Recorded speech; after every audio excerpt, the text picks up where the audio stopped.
전통의 공간계 끝판왕 이븐타이브의 H90. 이븐타이드 하면 H3000이라는 전설의 하모나이저 장비가 아주 유명합니다. 하모나이저라고 하니까 피치 계열의 효과만 있는 것처럼 보이기도 하는데 모듈, 공간계 어느 쪽도 부족하지 않은 장비로 유명합니다. 지금 판매되고 있는 H9000이라는 장비는 가격이 어마어마하네요. 어쨌든 이런 렉 모델을 기반으로 기타리스트들의 페달 위에 올라가기 위해 H90이라는 모델이 2013년 기본 모델 $399, 조금 더 기능이 해제된 맥스 모델이 $499로 출시가 되었습니다. 이것도 퀄리티가 좋아서 이미 공간계 끝판왕으로 지금도 기타리스트들의 페달 위에 많이 쓰이고 있습니다. 이븐타이드는 이펙팅을 알고리즘이라고 하는데 기기 하나에 하나의 알고리즘밖에 안 되어서 이걸 뭐 2개, 3개 쓰는 분도 있더라고요. 그러다 더 향상된 알고리즘과 동시에 2개 사용 가능한 장점을 가지고 2022년 11월 H90이 $899로 출시가 되었습니다. 현재 우리나라는 조금 더 올라서 138만 원입니다. 138만 원이면 웬만한 고급형 멀티 이펙터를 살 수 있는 가격이죠. 일단 외관부터 보도록 하겠습니다. 양쪽에 2개의 검정 노브가 있고요. 이걸로 대부분 누르고 돌려서 세팅을 합니다. 올레드 액정이 생긴 것도 전작보다 업그레이드된 모습인데요. 전작은 그냥 프리셋 이름 정도 볼 수 있는 게 전부였다면 지금은 라우팅 상황이나 거의 모든 설정을 기기에서 확인할 수 있습니다. 중앙에 3개의 작은 검정 노브는 이제 세부 설정을 건드릴 때 사용하고 급하게 수정해야 하는 파라미터를 여기다 꺼내놓고 내가 언제든지 수정 가능하게 세팅도 가능합니다. 프로그램 버튼, 라우팅 버튼 2개를 꾹 눌러서 시스템 세팅으로 들어갈 수 있게 됩니다. 반대쪽에도 프리셋과 파라미터가 있고요. 기본 모드는 AB 버튼으로 프리셋을 바꾸고 액티브 버튼으로 프리셋 온오프가 가능한데요. 퍼포먼스 모드로 바꿨을 때는 이제 세팅된 2개의 알고리즘을 개별로 액티브 바이패스가 가능하고 탭 템포 등등 라이브에 맞춰진 세팅이 가능합니다. 기기에서 다양한 세팅이 가능하지만 아무래도 앱을 사용하는 게 훨씬 간편합니다. 블루투스를 통해서 아이패드로 세팅하거나 PC 연결해서도 세팅이 가능합니다. 뒷부분 인아웃 단자를 보시면 제일 왼쪽에 인아웃 레벨 미터를 볼 수 있고요. 인풋이 4개, 아웃풋이 4개 있습니다. 라우팅 기능을 통해서 보통 멀티 샌드 리턴 쓰듯이 아주 자유롭게 쓸 수 있습니다. 이것도 엄청난 장점이라고 생각을 합니다. 익스프레션 페달, 풋스위치 단자도 2개 있고요. PC와 연결할 때 사용하는 USB-C 포트가 있고 마지막으로 9에서 12V DC에 12W 센터 플러스 어댑터입니다. 보통 페달에서 쓰는 파워 서플라이가 9V 500mAh 출력이 대부분일 텐데 암페어 더블러로 9V 1A를 주거나 저 같은 경우는 페달보드에 12V 출력이 2개가 남아서 암페어 더블러 써서 12V 1A로 사용을 했습니다. 디지털 장비라서 OCD 페달처럼 9V보다 18V로 한다고 헤드룸이 넓어지거나 뭐 이런 이점은 없으니까 페달보드 상황에 맞춰서 사용하시면 될 것 같습니다. 그리고 라이브 때 세팅을 더 편하게 할 수 있도록 미디 인아웃까지 왼쪽에 포트가 있는데요. 여러가지 프리셋을 세팅에 맞춰놓고 사용이 가능합니다. 이제 사운드를 들어보겠습니다. 사운드는 집에서 연습용으로 쓰고 있는 가성비 앰프시뮬인 블랙박스만 사용해서 H90과의 조합을 보도록 하겠습니다.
다양한 알고리즘이 내장되어 있지만 제가 쓰는 것만 몇 가지 간단하게 테스트를 해보았습니다. 사실 이것저것 뭐 다양하게 세팅할 필요 없이 이펙터 믹스량만 조절해도 훌륭한 사운드가 나와주는데요. 기본적인 공간계, 딜레이, 리버브만 써봐도 충분히 퀄리티적인 만족감을 주는 것 같습니다. 자체적으로 라우팅 기능을 활용해서 멀꾸기에서 메인 컨트롤 타워 역할도 감당 가능하고요. 조금 더 다양하게 활용하신다면 미디 페달을 이용해서 라이브에도 활용할 수 있는 장점이 있네요.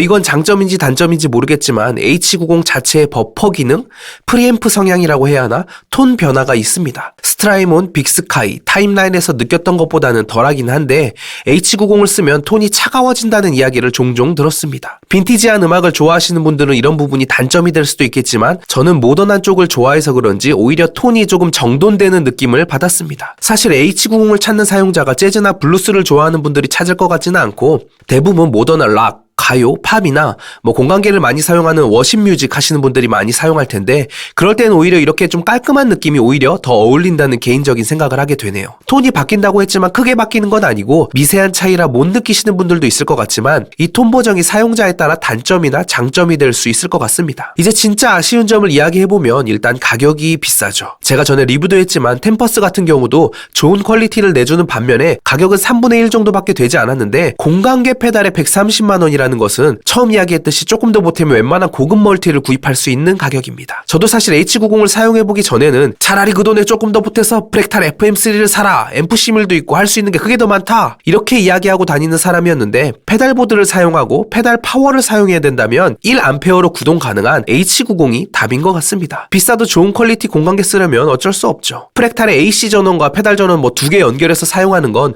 번거로운 일이기도 하고 노이즈 발생 위험도 있으니까요. 또 하나의 단점은 그래도 H9 시절에 비해 H90이 되면서 동시에 두 가지 알고리즘을 사용할 수 있지만 그것도 조금 부족하다라는 느낌입니다. 물론 알고리즘 종류가 다양해서 그 중에 한 알고리즘의 딜레이 리버브가 같이 있는 경우가 있고 비슷한 효과를 줄 수 있는 알고리즘이 있어서 어떻게든 떼올 수는 있지만 또 프랙탈 FM3와 비교를 한다면 앰프에 드라이브에 코러스, 딜레이, 리버브까지 사용할 수 있는데 H90은 불가능하다라는 단점이 있습니다. 물론 H90은 멀티 이펙터가 아닙니다. 그럼에도 최근 업데이트된 튜브 스크리머 시뮬이 있는데 퀄리티가 엄청나더라고요. 이런 다양한 활용이 가능한 장비이다 보니까 멀티처럼 사용하고 싶은 욕심이 생기게 되는 것 같습니다. 솔직히 가격이 비싸다는 단점 외에는 어떤 공간계 페달에서도 가지지 못한 장점을 다 가지고 있기 때문에 다른 페달이랑은 비교가 어려운 독보적인 존재라고 생각을 합니다. 저야 활용을 못해서 공간계로만 쓰고 있지만 이븐타이드에서도 H90을 단순히 공간계 페달이라고 하는 게 아니라 하모나이저 페달이라는 이름을 붙이지 않았나 싶은데요. 퀄리티 자체는 프랙탈 공간계 아니면 비교하기 어려운 최고급 페달이라고 생각을 합니다. 마침 프랙탈에서도 이번에 FX8 기반의 VP4라는 페달이 나왔는데요. H90에 비해 F 스위치가 하나 더 있고 4개의 이펙터를 동시에 사용할 수 있다는 장점이 있습니다. 물론 무게가 좀 더 나가고 사이즈가 조금 더 크다는 단점도 있지만 프랙탈 공간계도 사실 믿고 쓰는 퀄리티이기 때문에 H90과 좋은 경쟁이 될 것 같기도 합니다. 여기까지